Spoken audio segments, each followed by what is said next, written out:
శ్రీమాత్రే నమః.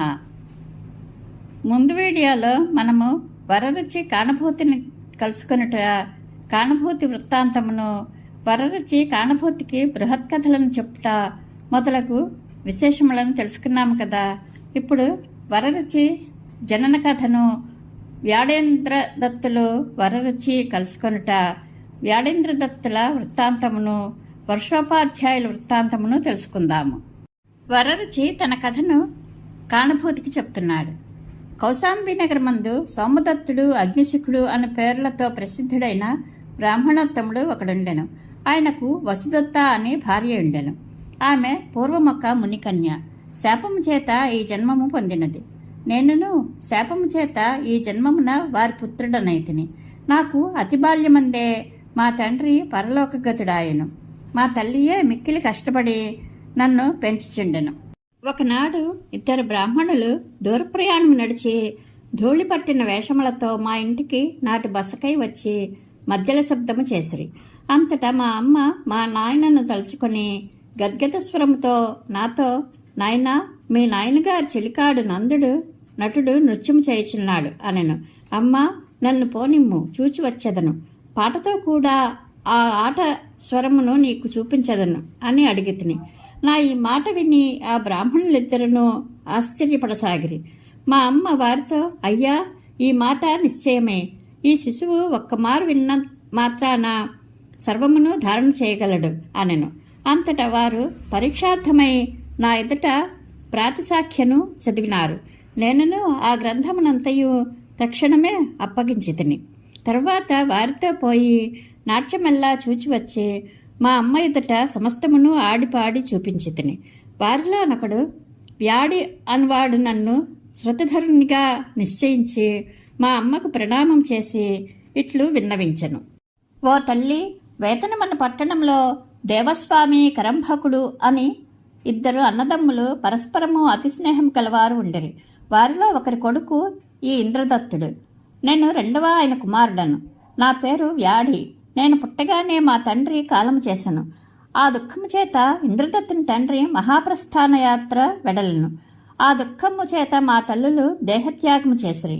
అంతా మేము ధనికులమయ్యును దిక్కులేని వారమై విద్యార్థమై కుమారస్వామిని గూర్చి తపస్సు చేయ బయలుదేరితిమి.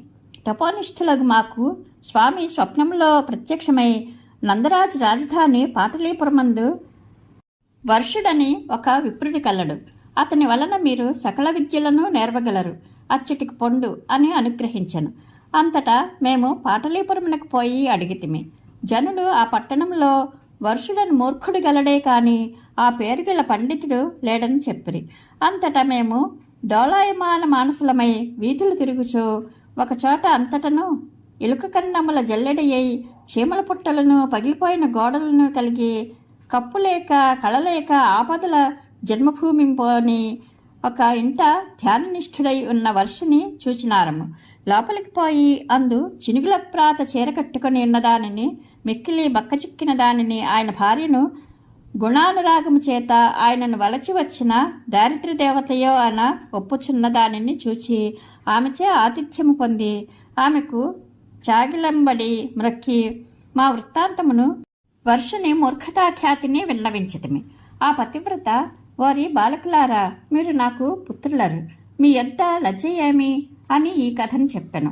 ఈ నగరంలో శంకరస్వామి అని ఒక బ్రాహ్మణోత్తముడు ఉండెను. నా భర్తయు ఉపవర్షుడును ఆయన కుమారులు. ఇతడు మూర్ఖుడును దరిద్రుడును, తమ్ముడు ఇందులకు విపరీతమైనవాడు.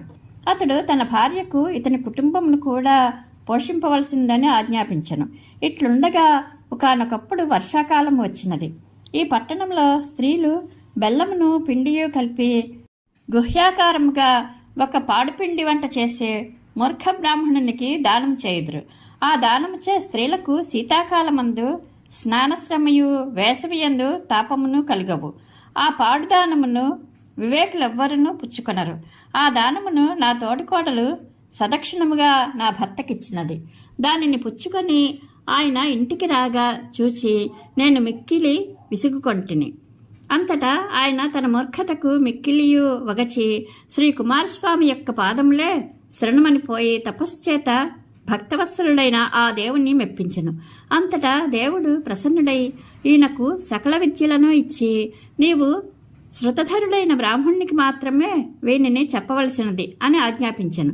ఇట్లు ఈయన దేవతానుగ్రహం పొంది అతిహర్షంతో ఇంటికి వచ్చి ఆ వృత్తాంతమంతయు నాకు చెప్పి అది మొదలు సదా జపధ్యానపరాయణుడై కాలము గడుపుచున్నాడు.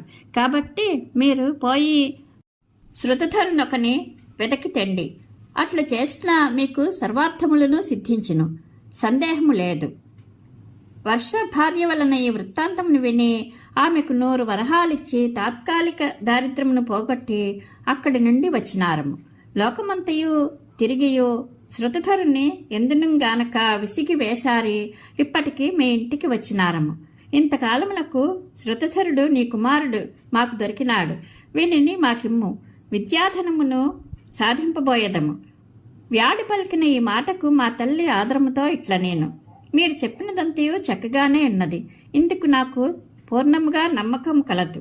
నా ఏకపుత్రుడు వీడు పుట్టగానే వీడు శృతధరుడు వర్షుని వలన సకల విద్యలను గ్రహించును, లోకంలో వ్యాకరణ శాస్త్రమును ప్రతిష్ఠ చేయును. ఏదేది లోకంలో వరమో అది ఎల్లా వీనికి రుచించును, కావున వీనికి వరరుచి అని పేరు అని అశరీరవాణి పలికెను. ఈ బాలుడు కొంచెము ఎదిగినది మొదలు ఆ వర్షోపాధ్యాయుడు ఎక్కడ ఉన్నాడో అని నేను రేయింబగలు చింతించుచుంటిని. ఇప్పటికీ మీ వలన విని మహాపరితోషమును పొందితిని. వీనిని మీరు కొనిపొండు. చెరిపేమి, వీడు మీ తమ్ముడు.